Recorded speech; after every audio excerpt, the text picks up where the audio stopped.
स्वागत है आप सभी लोगों का मेरे चैनल साइंस और टेक्नोलॉजी में। मैं अनुपम विपुल आप सभी लोगों का स्वागत करता हूं आज के शो रॉकेट मंडे में। आज हम लोग बात करेंगे रशियन लूना 25 के बारे में। तो आइए इसे समझते हैं। तो सबसे पहले समझिए ये है क्या, ये है लूना 25। इसे लॉन्च किया गया है 10 अगस्त 2023 को, यानी कि बहुत हाल में ही लॉन्च किया गया है 2310 यूनिवर्सल टाइम कोऑर्डिनेट में। सोयूज 2.1 बी यूज़ किया गया, कॉस्मोड्रोम से लॉन्च किए हैं इसको। और ये समझिए बहुत लेट है, बहुत ज़्यादा लेट है। ये ऐसा नहीं कि ये टेक ओवर करने की कोशिश कर रहे हैं चंद्रयान 2 को, ये बहुत ज़्यादा लेट है।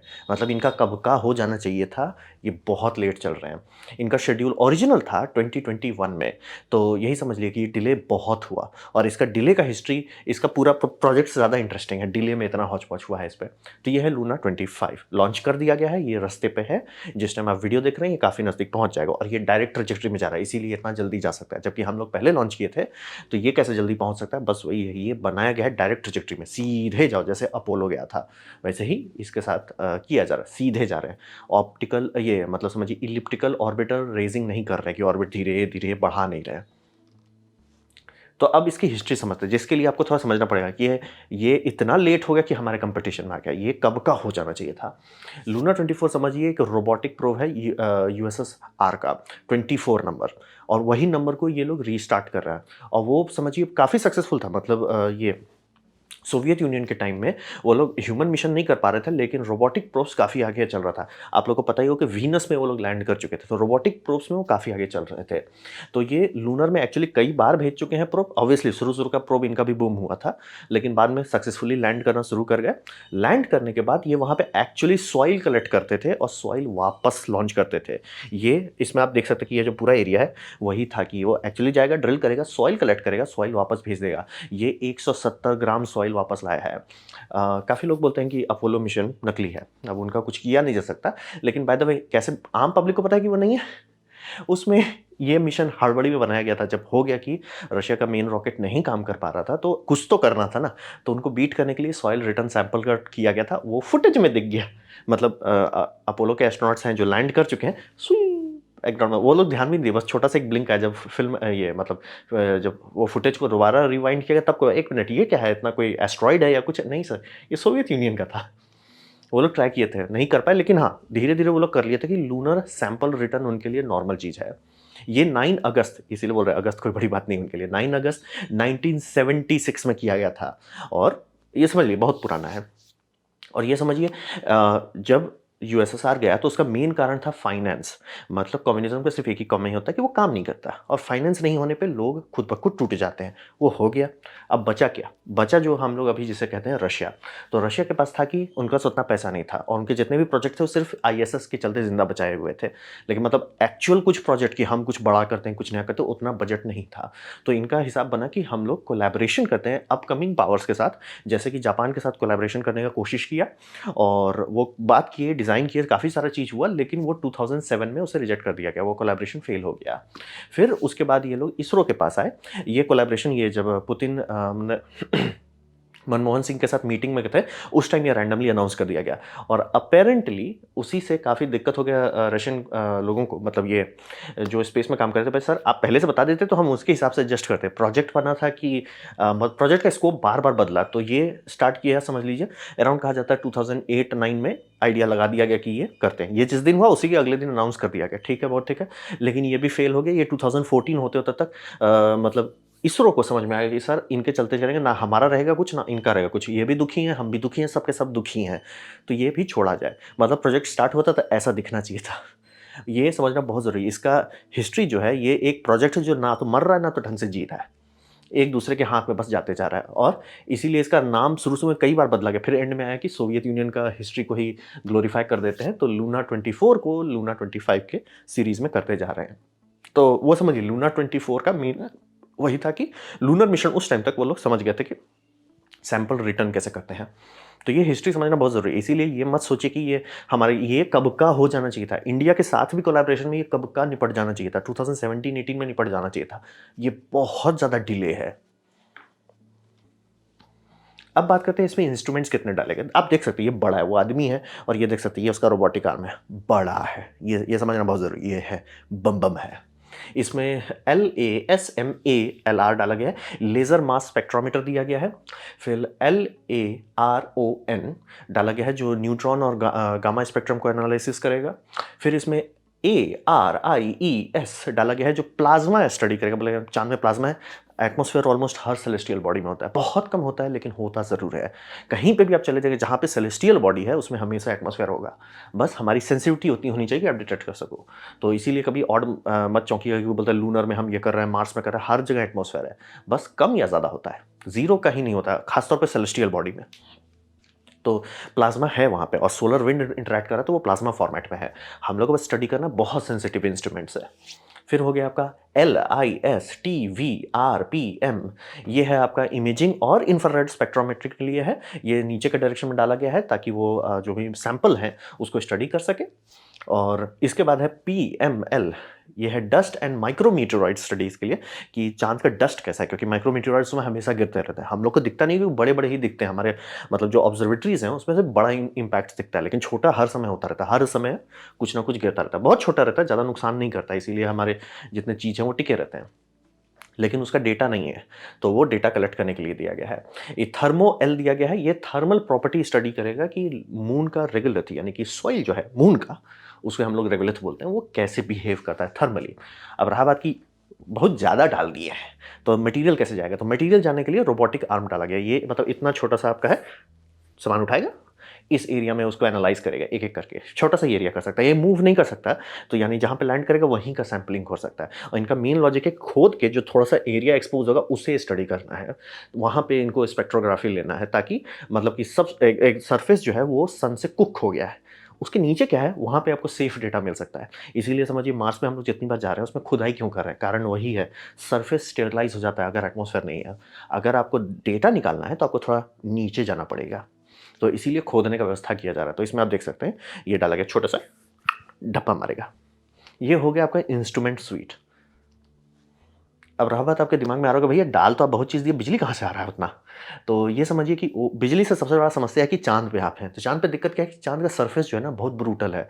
मार्स का सरफेस उतना ब्रूटल नहीं जितना चांद का ब्रूटल है। बोले चांद का क्यों ब्रूटल है, चांद का दिन में टेम्परेचर थोड़ा सा बढ़ जाता है। कितना बढ़ता है, ज़्यादा नहीं, 120 डिग्री सेल्सियस बढ़ जाता है। ये दिन की बात कर रहे हैं, यानी कि अगर आप दिन में हैं और अच्छे से इंसुलेटेड नहीं है भूंज जाइएगा। ये हो गया आपका दिन की तरफ। फिर रात में कितना ठंडा होता है, ज़्यादा नहीं, ज़्यादा नहीं, -130 डिग्री सेल्सियस, यानी कि ड्राई आइस हो जाएगा, कार्बन डाइऑक्साइड आपके नाक से निकलेगा, वो बर्फ की तरह गिरने लगेगा। ये समझिए बहुत ठंडा। और प्लस सबसे बड़ा दिक्कत ये है कि कंटिन्यूअस 15 डेज तक होता है। आपको समझिए कि आपसे कोई पूछेगा कि रात में सबसे ठंडा कब होता है, जवाब होता है दिन से थोड़ा सा, मतलब धूप आ रहा है उससे बस थोड़ा देर पहले। ऐसा क्यों, जब भी आप स्पेस से कनेक्टेड हैं तो आपका मतलब जो भी ऑब्जेक्ट है वो रेडिएट कर रहा है फोटोन के माध्यम से अपना हीट।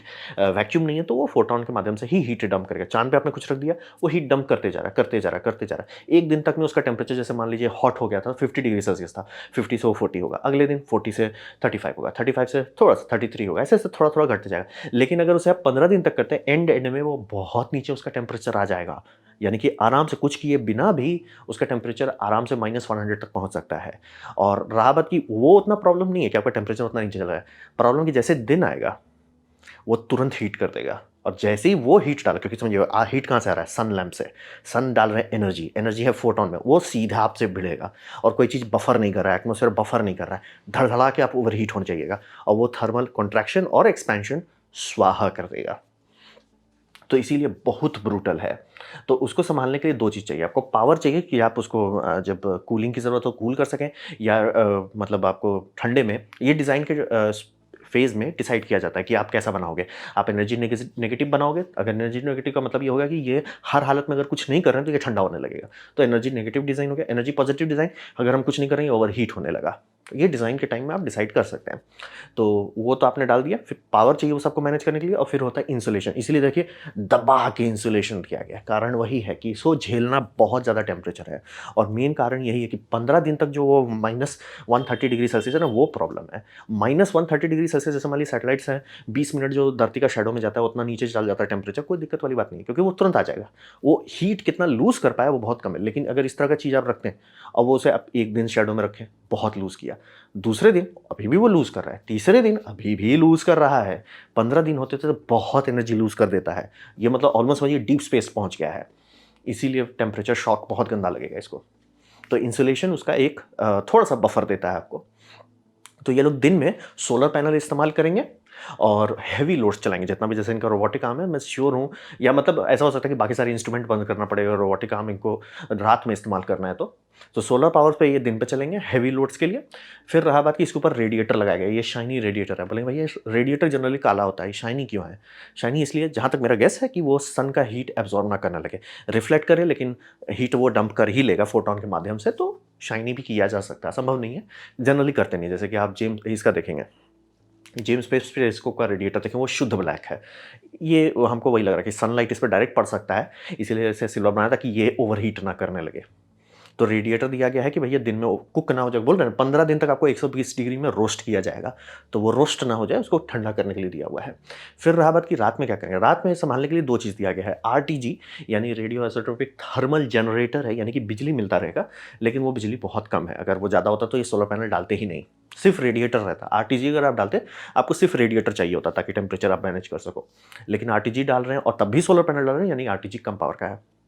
मेरा गेस है कि 25 वाट के आसपास का होगा, 100 वाट का टोटल लोड है, तो आरटीजी जितना डाल रहे हैं तो चांसेस है कि वो बहुत कम पावर दे, लेकिन कंटिन्यूअस देगा।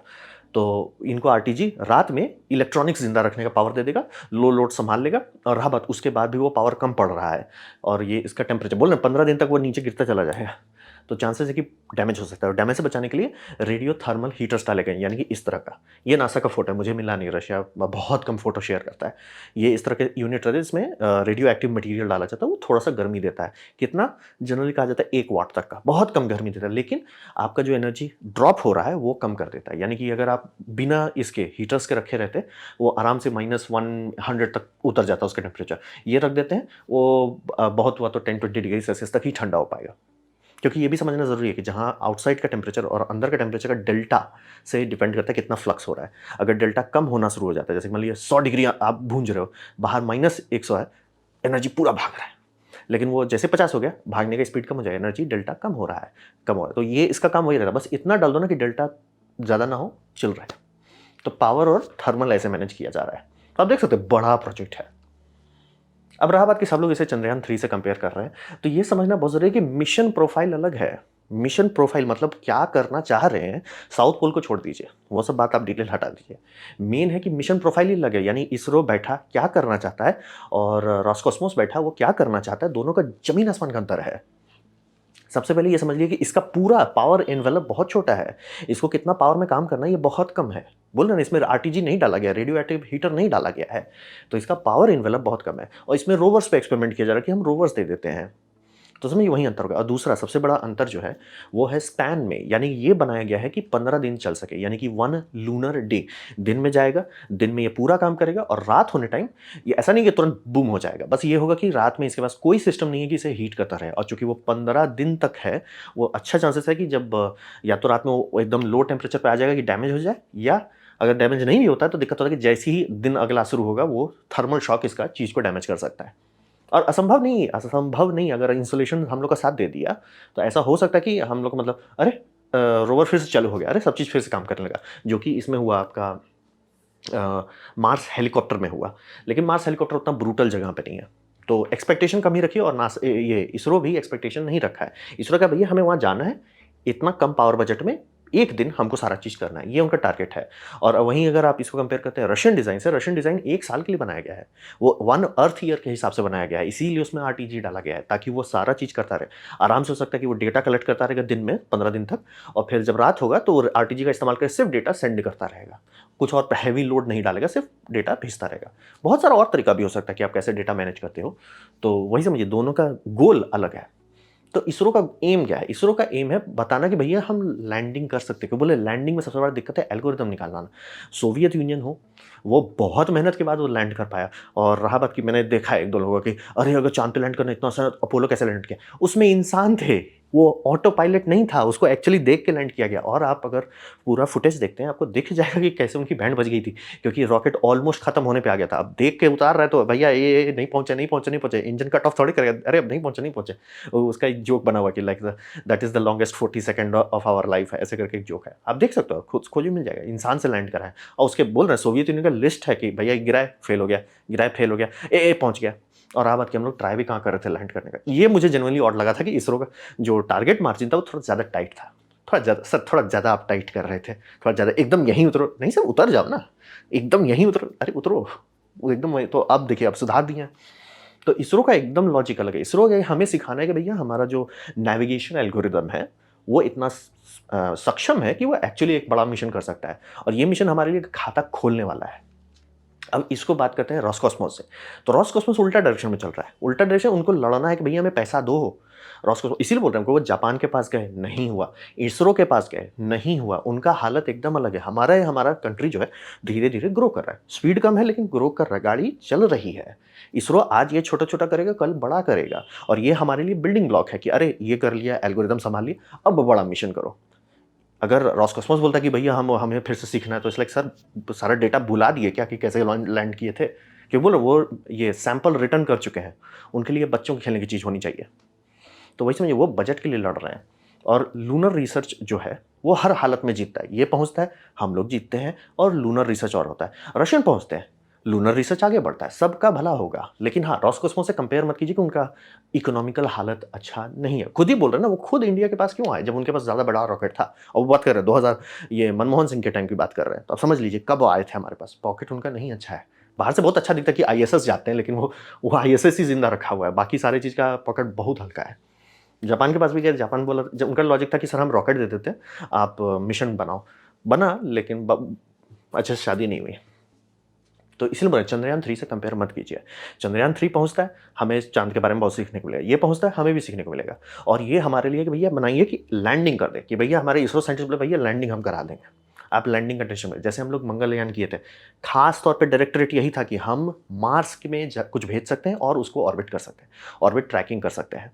तो वो लॉजिक होती है ना कि आप क्या कर रहे हैं, क्यों मिलना चाहिए। यहाँ पे भी हमारा वही है कि हम चाँद पे लैंड कर सकते हैं, उसका सॉफ्टवेयर एल्गोरिदम लिख सकते हैं। वो हमारा अपना इंडिजिनसली डेवलप्ड है और हमारे पास इतना एक्सपीरियंस है एक बार ठोकने के बाद कि कैसे ठीक से करते हैं। और सबके साथ वही होता है। आप लकी हो सकते हैं कि आप एकदम स्मूथ जगह पे भेजे, सब चीज़ परफेक्टली काम किया, आप लैंड करके। तुक्का से हो सकता है, लेकिन बोल रहे हैं ना सोवियत यूनियन लैंड के बाद भी क्रैश करता था। तो ये समझना बहुत ज़रूरी है। कंपेयर मत कीजिए।